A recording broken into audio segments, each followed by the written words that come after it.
think for a lot of our viewers or listeners, people have a deep interest in understanding the intellectual roots of the beliefs and the conceptual systems that sort of undergird a lot of modern day politics, culture, society. But a lot of it is sort of lost to the contemporary mind because of the murkiness of continental philosophy. Yes.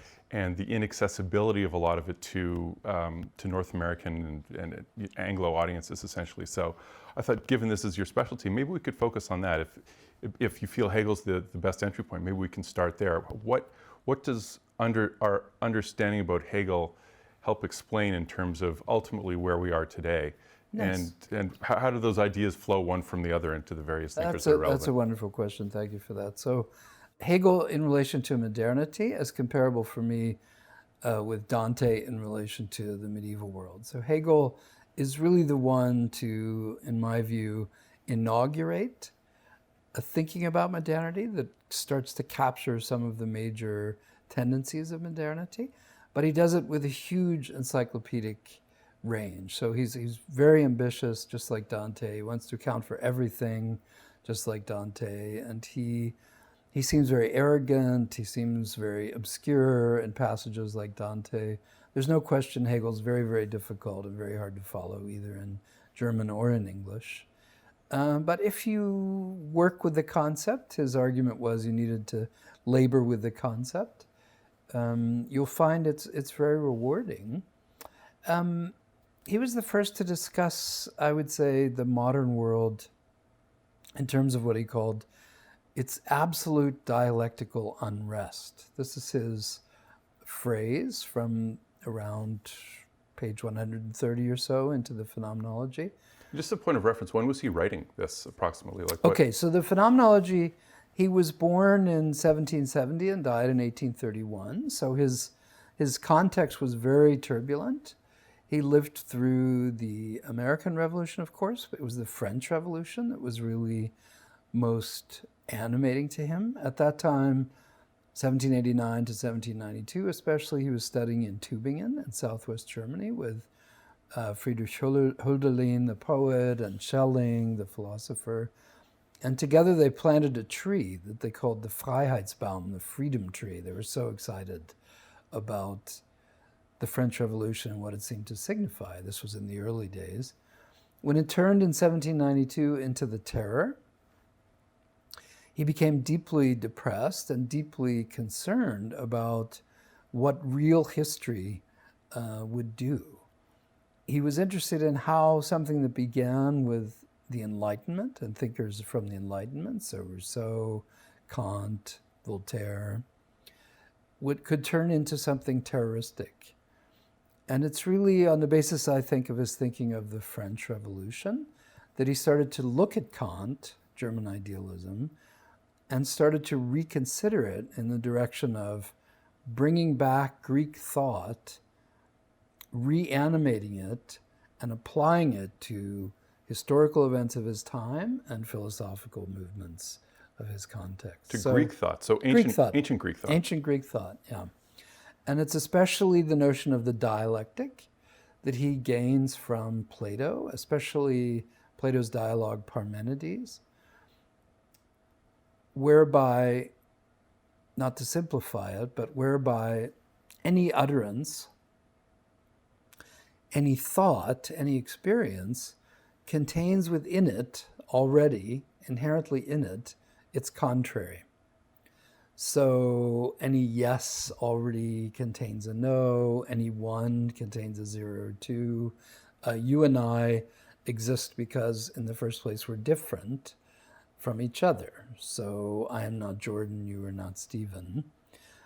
And then Hegel made the further move, which is not explicitly in Plato or explicitly in the Parmenides dialogue, and that is, he said, what matters, though, about this inherent double-sidedness in any particular thought, position, or experience is that the two sides need to be seen together. They need to be held together in a kind of multiplicity that he called unity in difference. And so what he did in thinking about the French Revolution was he realized that the French Revolution had within it already the seeds of the Terror, but that the important point about this transition from the Revolution to the Terror was that both moments needed to be seen together. And in his view, this is how history works, that any particular movement in any particular direction already contains its contrary or its opposite, but the important thing is what the two together ultimately become. He called this, in the opening pages of the Phenomenology, he called this the progressive unfolding of truth over time. And his example was the fruit tree. It's a marvelous little passage, very metaphorical there. He says, what is the truth of the tree? Is it the bud, the blossom, or the fruit? And he said at each stage, it looks as if the prior stage is no longer the truth, but the present stage is the real truth. So when you get to the blossom, it looks like that's the truth, not the bud.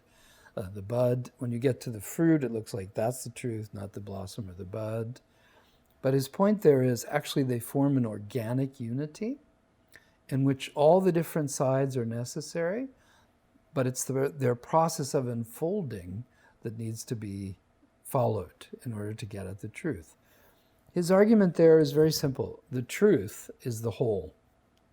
So does that, what you've described so far, a few ideas came to mind as you were saying this. So first, my first inclination was to think that, well, did this begin as like a linguistic concept, in the sense that once you have a linguistic idea or a symbol of some sort that you hold in your mind, it only has meaning in its ability to represent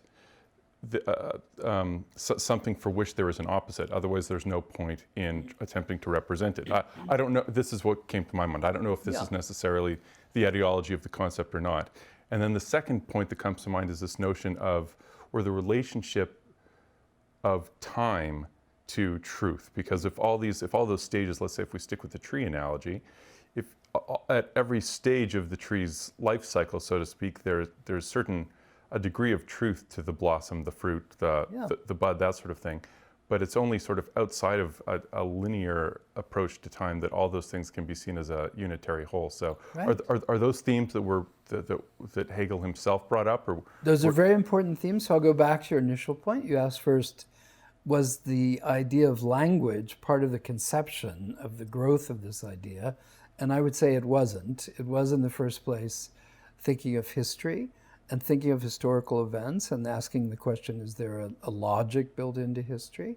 Even from Plato's period, was it sort of a Platonic take on history itself that he drew from, in that you were saying the focus on the dialectic, right? Was it, when Plato was writing about it, was it about history and politics, or was it about sort of the conceptual world that Plato found himself? So Plato, again, don't forget Plato. The whole position of Plato is very ironic. It's not entirely clear, is Socrates really representing Plato? To what extent Plato actually supported Socrates? The dialogues have many different stages and go through many different positions.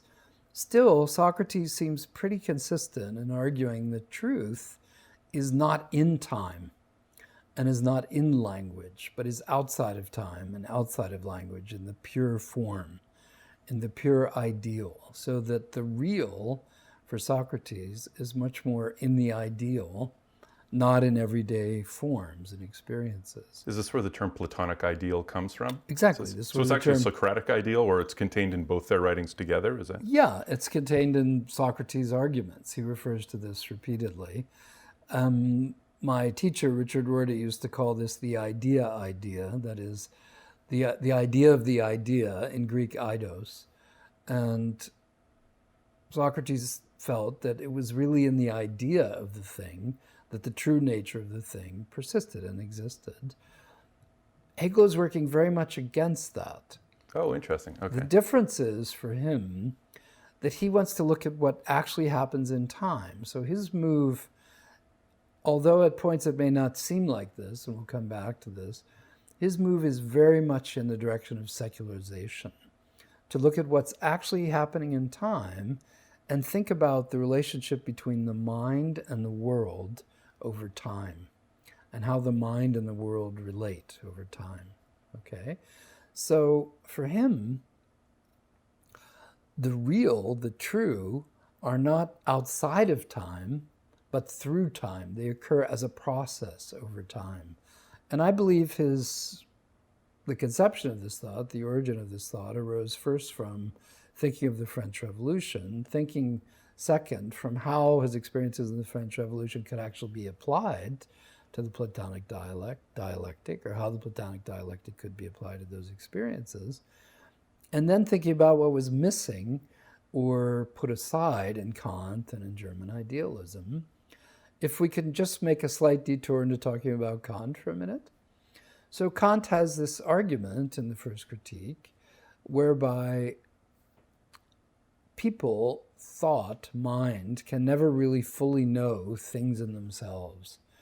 There's a zone of experience, things in themselves, objects, that the human mind can never fully access. The human mind in Kant begins with time and space and gets quite far into knowing objects, knowing the world, but never gains full understanding of it. So there's an area in Kant that's always off limits, as it were. And Hegel looks at this, it's called the thing in itself, the Ding an sich in Kant.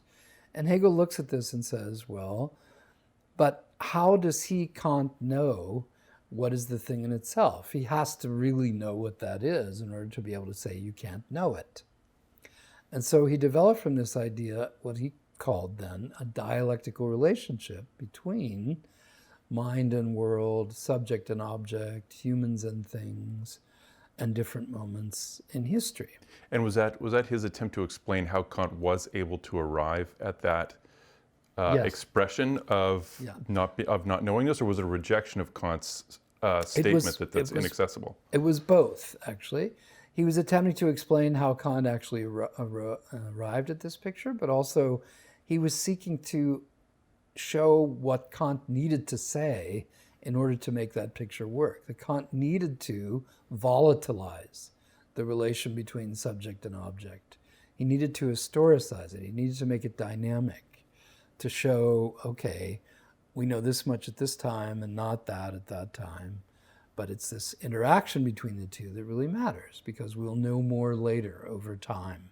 This was part of Hegel's response to what he felt was Kant's formalism. He appreciated Kant's formal structures, but thought that Kant had left out time and left out history and left out development, especially over time in history. And so to come back to his notion of the truth, he says in the Phenomenology of Spirit, the true is the whole, but the whole is the essence completing itself through its development. Okay? So what he's trying to get at is, first of all, he's trying to think of totality and offer a picture of totality, which is very ambitious and something we're very nervous about doing today. It smells totalitarian to a certain extent. But what he wanted to say is you can never actually start thinking about truth, real truth in his view, unless you've seen it in history over time, over a sufficiently long period of time.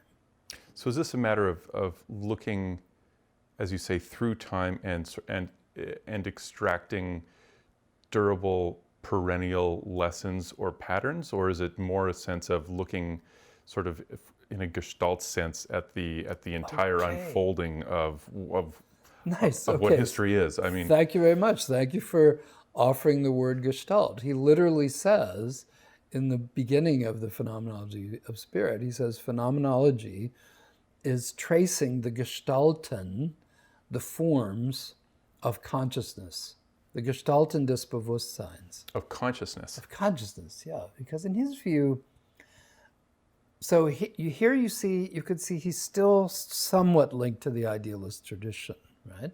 In his view, what really mattered was consciousness, was human thought. And we say the idealist tradition, just to catch up listeners and viewers, you mean not in terms of pursuing an ideal, but the idea that mind is sort of first and foremost the field of concern for philosophy. Is that a fair way of putting it? That's right.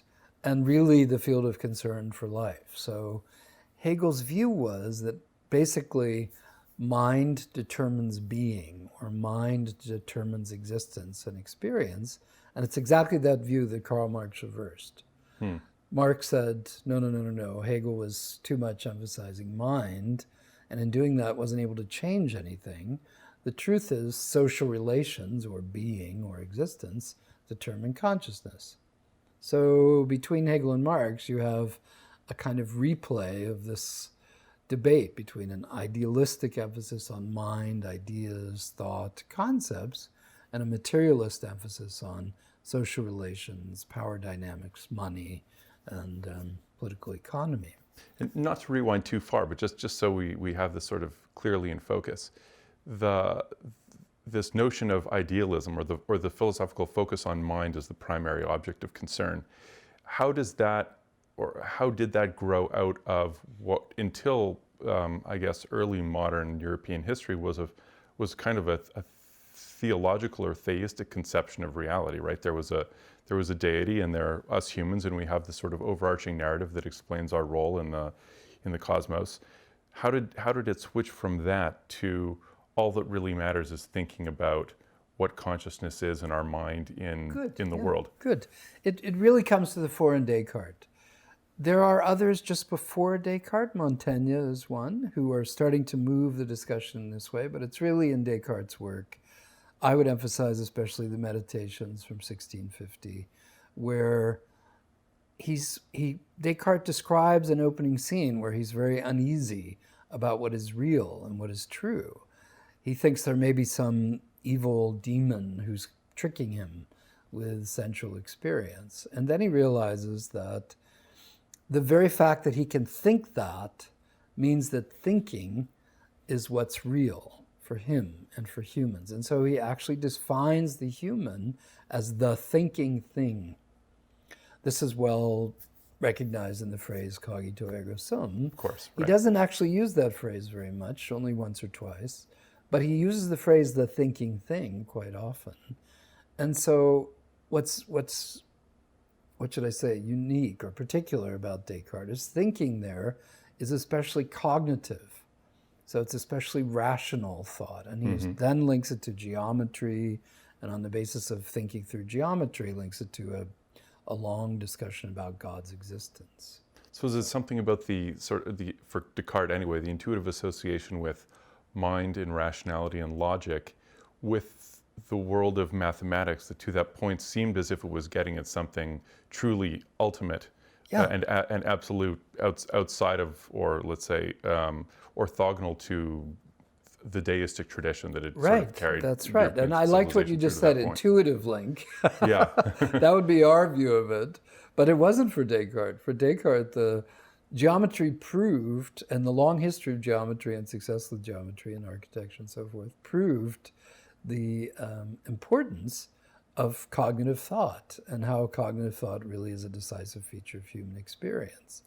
So, and this emphasis on reason and cognitive thought is very important. He writes this in 1650, right at the end of the 30 Years' War, against faith, against religion, against dogma.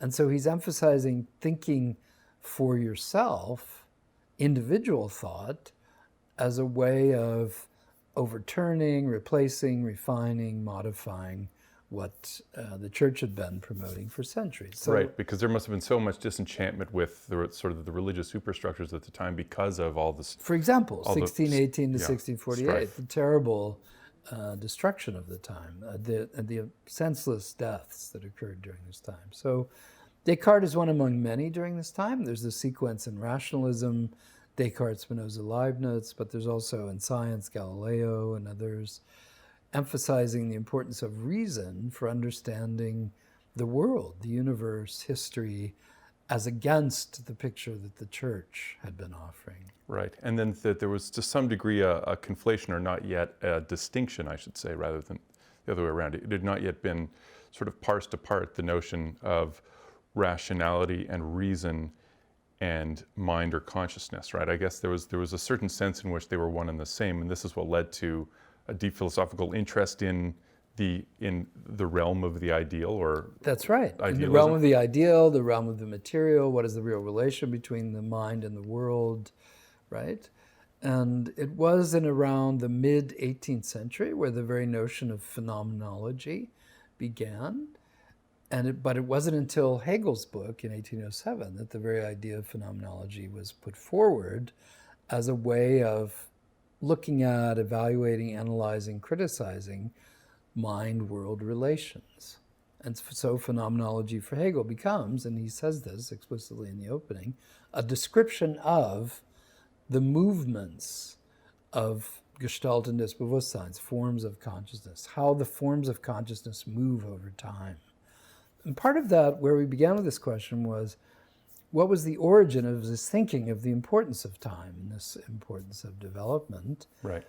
He gives a wonderful little introduction there at the beginning of the Phenomenology, where he says, it's customary to begin a book by telling the reader what it's about, by giving the reader essentially the point of the book. But I'm not going to do that for the reader. The reader has to follow through the entire process of the unfolding of the book to get at the point. So in today's language, we'd say the product is the process. The process is the product. And was he making sort of a, what we would call today, sort of a meta point there? He was, absolutely. He was making a meta point about phenomenology, about his book, about his view of time, logic, language, history. So the way he composed his book to unfold essentially was supposed to be a reflection of the way that he viewed something inherently true about the nature of reality. I wouldn't even say reflection. It was supposed to be an embodiment of it. It was supposed to be literally a performance of it. Now, I'm not the first one to say that. Judith Butler says that. Her book, Subjects of Desire, her dissertation, arises directly from a reading of Hegel and responses to Hegel. But I really see the book, Hegel's Phenomenology, as a performance of the kind of thinking that he's seeing and recommending and really promoting. It's very turgid. It's very difficult. There are many passages that are very hard to follow, but it's considered now, it's not considered this way in the analytic tradition yet, but there are people in the analytic tradition who do take up Hegel and are rethinking these issues. John McDowell is one. Mind and World is his book. Robert Brandom is one, Making Things Explicit. RIchard Rorty is one. So Hegel is becoming, Bertrand Russell rejected him out of hand back when he wrote The History of Western Philosophy, but he's becoming now more, what should I say, palatable to the analytic tradition as people recognize some of the patterns, some of the gestalten, some of the forms that he had identified, phases that he identified as part of his time, are still with us today. Rorty put it very well. He said, no matter how you respond to him, whether you accept him or reject him, Hegel's waiting for you at the end of the tunnel. So he's that ambitious and that sort of inescapable, I think.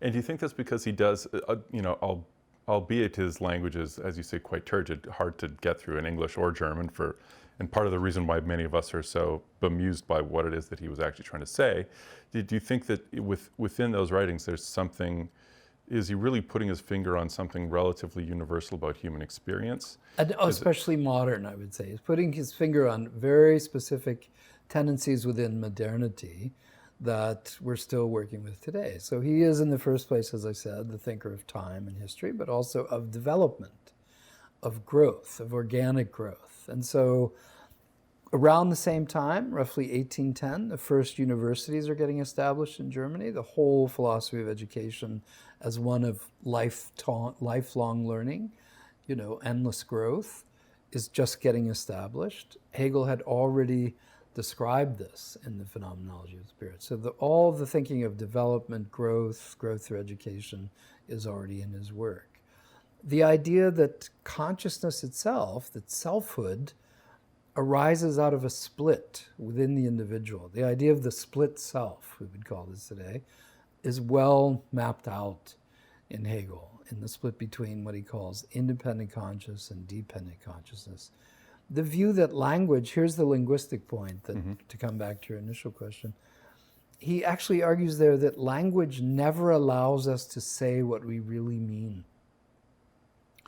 That what we really mean is always something particular, but when we try to express it in language, it becomes generalized, universalized, set into generally acceptable linguistic terms. So it always blocks the access to the particularity we were speaking of, or we intended. In his view, that was a good thing, because what it meant was you'd recognize this what should I say, breakdown or abyss, this difference between your intention and the concept.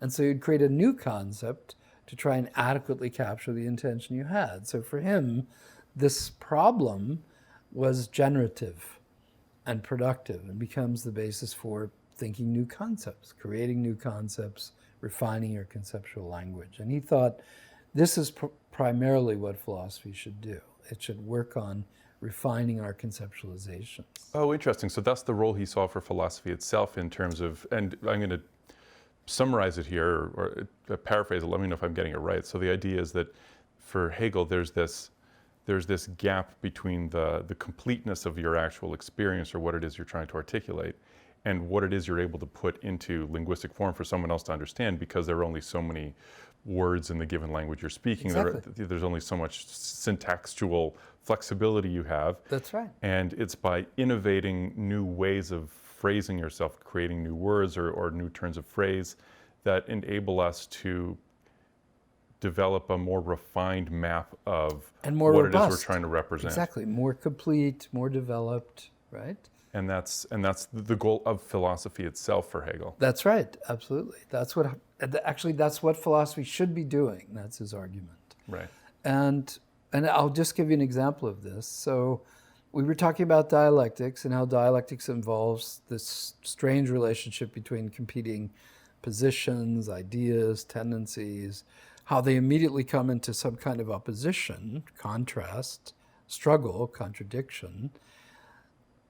And then his view is what you have to do is take these two competing sides together and hold them together to get a complete picture of what's going on. The moment of thinking these two sides together, he calls in German Aufhebung. A-U-F-H-E-B-U-N-G, Aufhebung. Aufhebung. Aufhebung. Okay. Now, Aufhebung in ordinary language in German means lifting something up. Okay. You lift something up. But what he meant with it was this moment of synthesis contains three different dimensions. So Hegel's very much of a triadic thinker. He uses the dualism in this dialectical opposition to form a monism that has three parts. And is it that's just, how would you say, it's just sort of a schema that plays out repeatedly in his thinking? It's not quite a schema. I would call it a theme. A theme? I would call it a theme. I'd use the language of theme and variations. And there's a logic behind three, Absolutely. like it's a conscious theme that he's... Absolutely, very conscious, very deliberate. I have this from Frederick Jameson. I can't claim this as my own. He's got a wonderful book called Hegelian Variations. That's a reading of the Phenomenology of Spirit, where he develops this notion of theme and variations. I think that captures it pretty well. The point about Aufhebung is that in this synthesis of competing sides, you have a unity that derives from the difference between these competing sides in such a way, here's the three-part outcome, that something is lost, something is gained, and something stays the same. Something is lost, something is gained, and something stays the same. Now, all of that, loss, gain, stays the same, is contained in Hegel's concept Aufhebung in German. And you notice, to say that in English, you have to have many words to capture that. But he just uses the word Aufhebung in these different circumstances to give it these different dimensions and meaning. This is what he meant by language drives us constantly to reconceptualize our experiences, because we're constantly seeking new applications, new concepts to fully grasp what's going on. And he saw that as progressive. Right, and as you said earlier, for him that's generative, right? There's a notion of philosophy or the intellectual life producing something by doing this, by carving something tangible out of the intangible. Exactly. Now, to move the discussion forward a little bit, what I do in my course on existentialism is I try to show how, quite against the common view of existentialism. The common view of existentialism has it involved a smallish group of French writers in the 1940s, especially Sartre and de Beauvoir, but also perhaps Merleau-Ponty. What I try to show is that the roots of existentialism go back much further, especially to Hegel, but to others even further back, but especially to Hegel. And I try to show that because from then on, from Hegel's work on, the various writers in the tradition known as existentialism reacted against his work or took advantage of his work for their different positions. Oh, interesting. So a lot of the existential writing that is itself in turn somewhat opaque to many contemporary readers, but nonetheless referenced more perhaps than Hegel, at least in North America, right? Is itself a conscious reaction to much of Hegel's writing? Yes, absolutely. And Kierkegaard, whose name means cemetery, churchyard, is one of the earliest ones to do that. So he takes up Hegel in Fear and Trembling in 1843. He takes up Hegel in Sickness Unto Death. And against Hegel's synthesizing, combinatory approach, communitarian approach, Kierkegaard insists on the primacy of the individual and says that Hegel simply overlooked the importance of the individual. And so Kierkegaard tries to cut into this combinatory moment in Hegel and say that this competition between two competing sides never actually moves to any synthesizing combinatory moment, but remains in a state of collision. This is his word, is always in a state of collision. This is Kierkegaard's word. This is Kierkegaard. So the real individual in his view, the true individual, the single individual, is someone who goes against the community and resists the community, actually places themselves above the community, above the ethics of the community. And his example for this in Fear and Trembling is Abraham, especially the story of Abraham and his relation to Isaac, the story of God's command to kill Isaac. So, I mean, to modern ears, or to my ears anyway, as a sort of a stand-in for naive modern ears, it sounds like what Kierkegaard is emphasizing relative to Hegel is almost a preference for a locus of or a nexus of ideological or intellectual focus, but is, as opposed to saying, no, there's something fundamental about reality or about the human experience or the human condition, in that the individual as a concept is much more important than what it is that Hegel's pointing to. Is it more one or the other? Like, is Kierkegaard saying, no, there's something fundamental about the nature of understanding what it means to be human that Hegel is missing by the way he puts forward his arguments? Or is it more a sense of, as a personal philosophy, I, as Kierkegaard, feel that it's more important to focus on the individual and the locus of the individual? It's the first point, first, rather I than the see. second. So Kierkegaard actually felt, and he writes this in the book Concluding Unscientific Postscript, which is very long, very amusing, as just too long for my students to read in the term. But he emphasizes there that truth, real truth, is subjective. That really real truth is what you yourself believe to be true. That objectivity is simply a name for something you yourself believe to be true, not something that's generally true. So he wants so you see how different that is from Hegel, the true is the whole. Very much so. In fact, it sounds like American pragmatism in a way.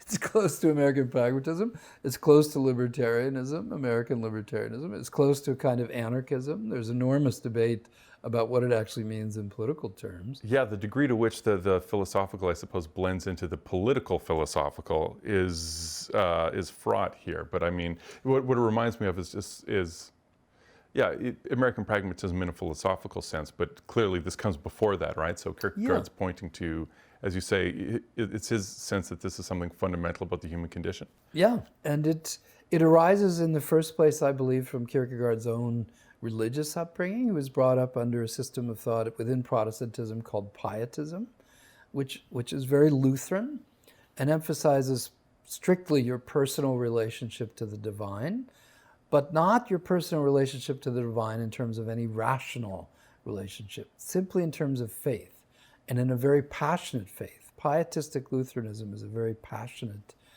system of belief, or view of belief, within the individual about their relationship to God. And Kierkegaard follows this, especially in Fear and Trembling, where he says what's amazing about Abraham is that he's both the father of monotheistic religion, Judaism, Christianity, Islam, and a murderer, potentially. He's setting off to kill his son, Isaac.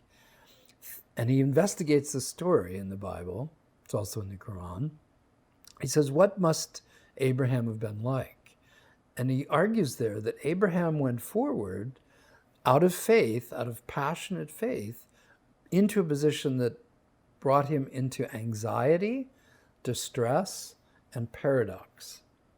So it wasn't a happy, comfortable kind of faith. It was a stricken faith, right? A faith built on powerful suffering.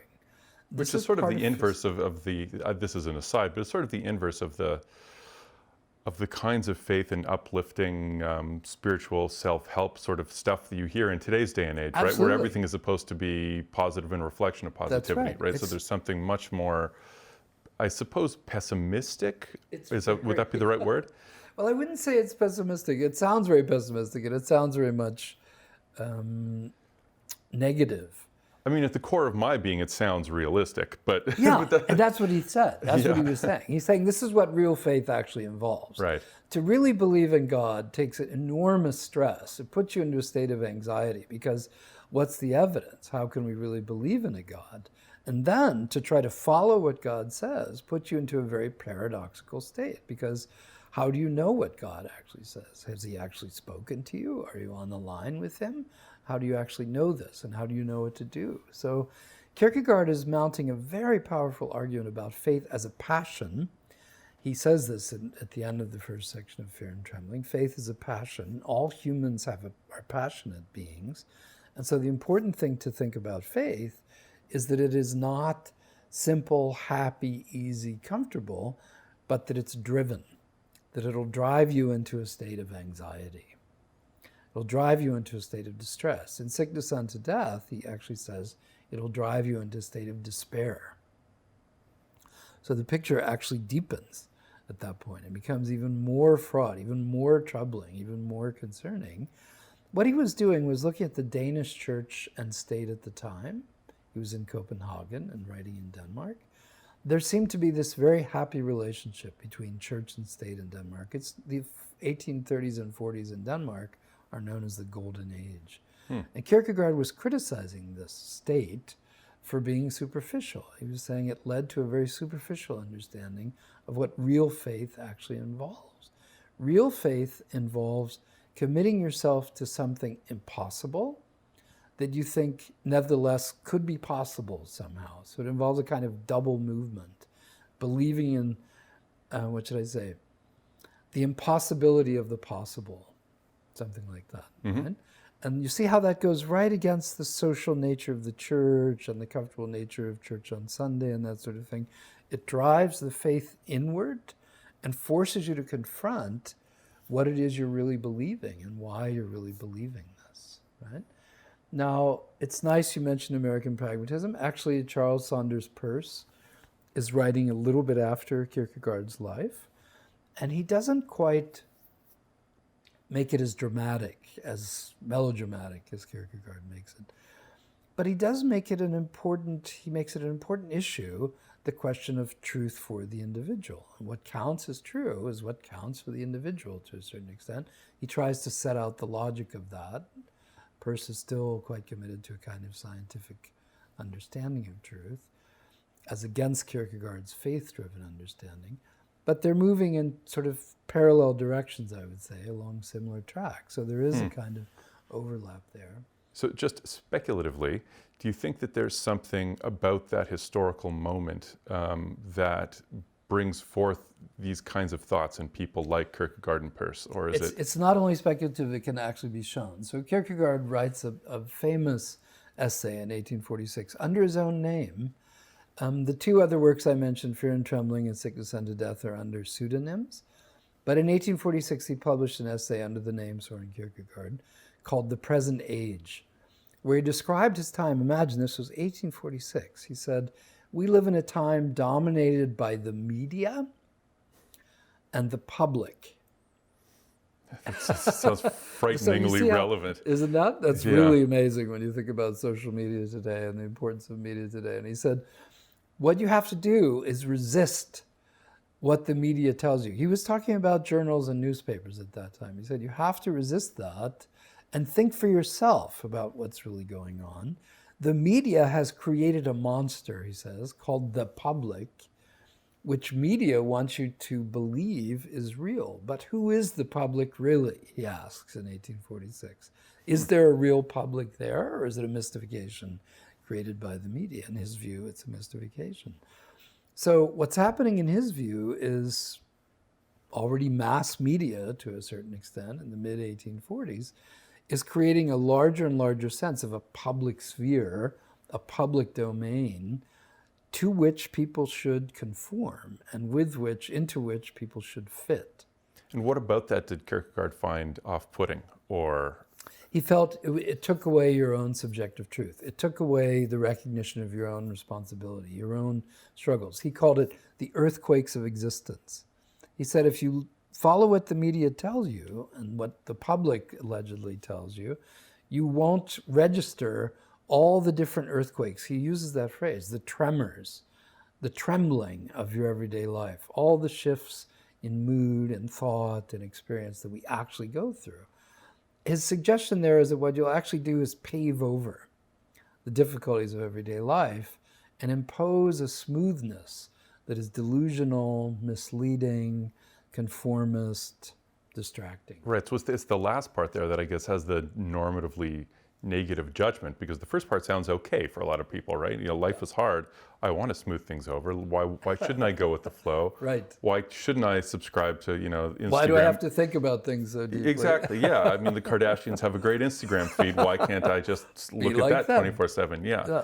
So, but there's an argument here, and is it a moral argument, or is it a phenomenological argument that Kierkegaard's making about the flimsiness or the superficiality of that? I would say it's not only phenomenological.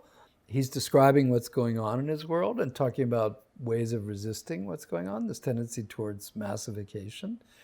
It's also normative because he clearly values the importance of the individual experiences as against stories from elsewhere.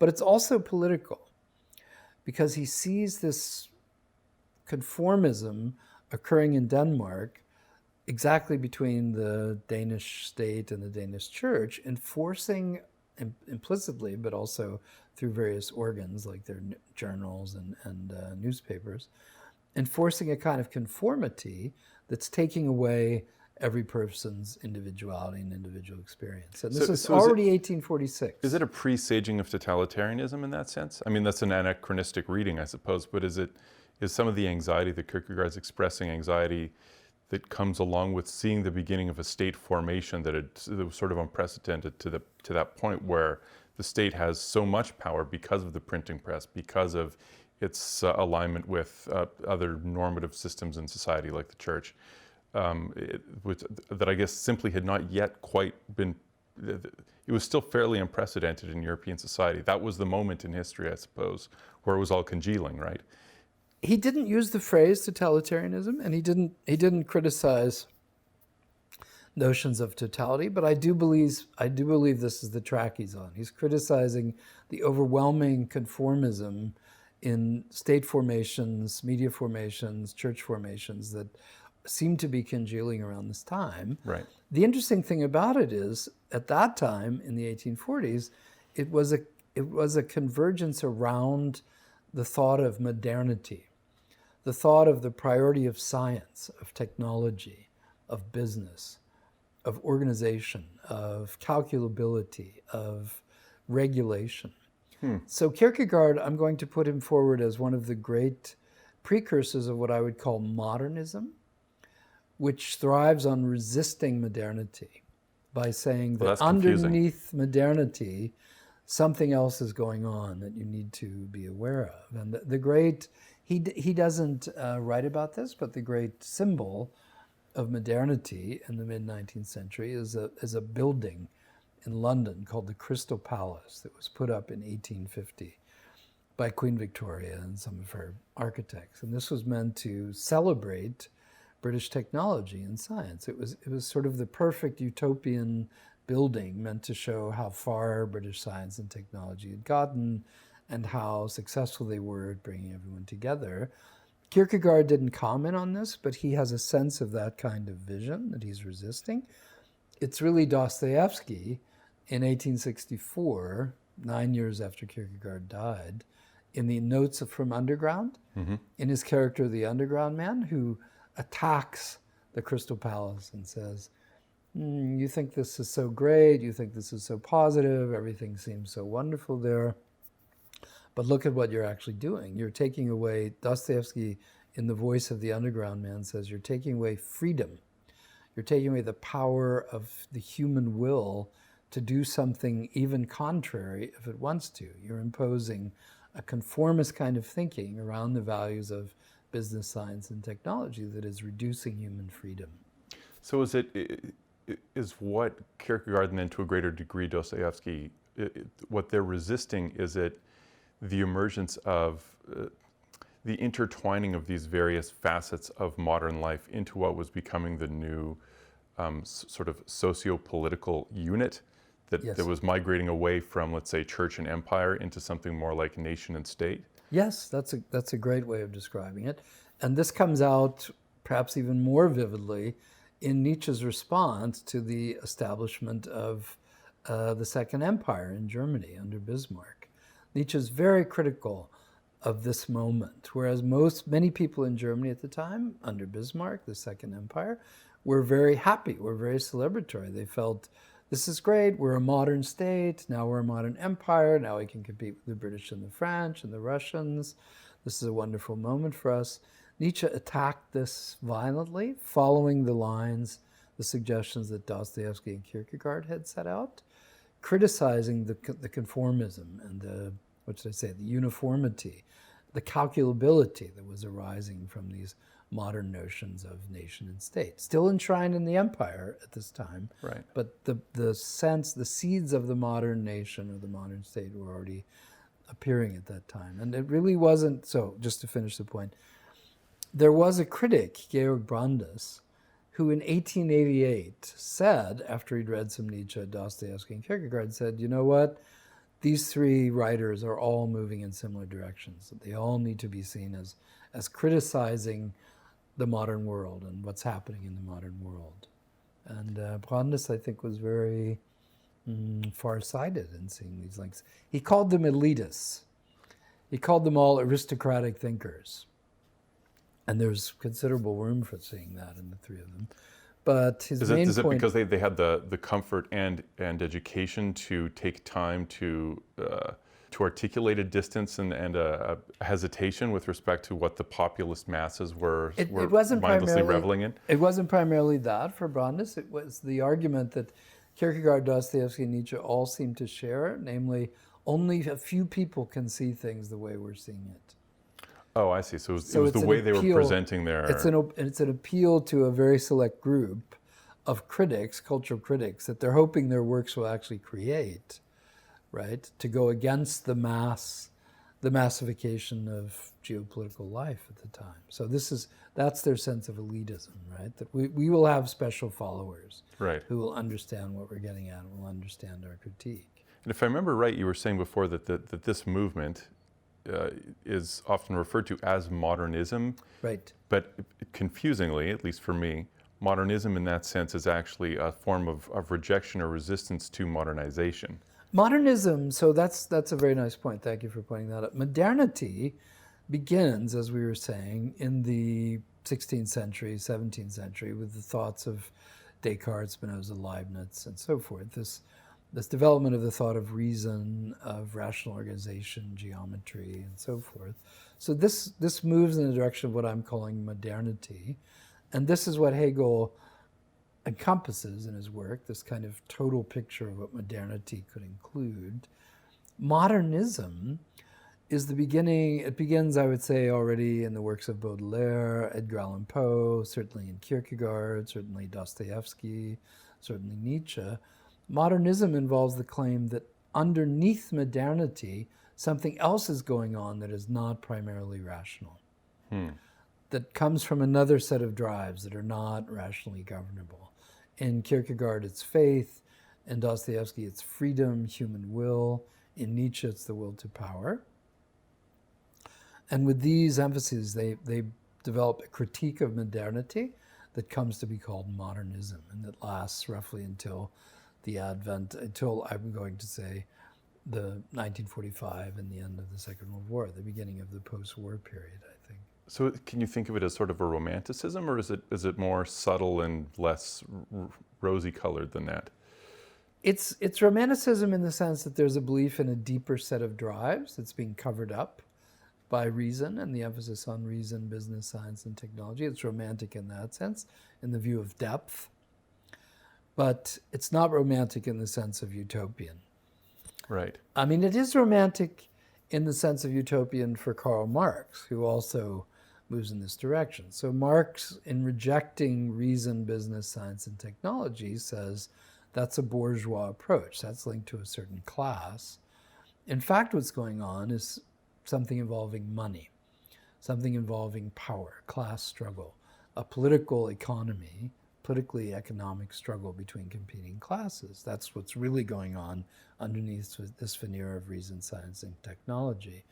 Nietzsche emphasizes the will to power is what's really going on. And Freud, who should be seen with Marx and Nietzsche together, I think, emphasizes the competing drives of sex and death, pleasure and aggression, showing that underneath the veneer of polite civilization, as he called it, there are many discontents that are actually unsettling this apparently harmonious progress some thought we were making. So there is a large group of critics of modernity, I would say, both that fit within the description of existentialism, but go beyond that too, that can be seen as modernist, right? So representatives of modernism pointing out the real struggles involved in modern life rather than celebrating it. This is really neither here nor there with respect to the notion of the concept of modernism as a movement. But as you're saying this, the notion of sort of pointing to something or hinting at something that's more primal, more sort of subconsciously motivated, more profound, I guess. That's actually moving us in the direction that we're moving, whereas the sort of the proximate causes are much more superficial. That sense of things is, interestingly, from a cognitive perspective, is still being reflected today in discourse around psychology and science. And, absolutely. So it's there. And as we try to wonder where we are in time today, in 2019, what are really the governing forces controlling our lives? Do we know what they are? Are we confident we can describe them? Can we manage them? Or are they somehow unmanageable? And Marx would say it's related to economy. Nietzsche would say it's related to power. Freud would say it's sex and death. Hegel would say it's dialectical. Hegel would say that for every movement forward, apparently, there will be a movement backwards. And you'll have to look at these movements forwards and backwards together to get a sense of what's really going on over time and where you really may be headed over time. So all of these figures have, in my view, very relevant approaches, perspectives, positions from which to look at our experiences today, no question.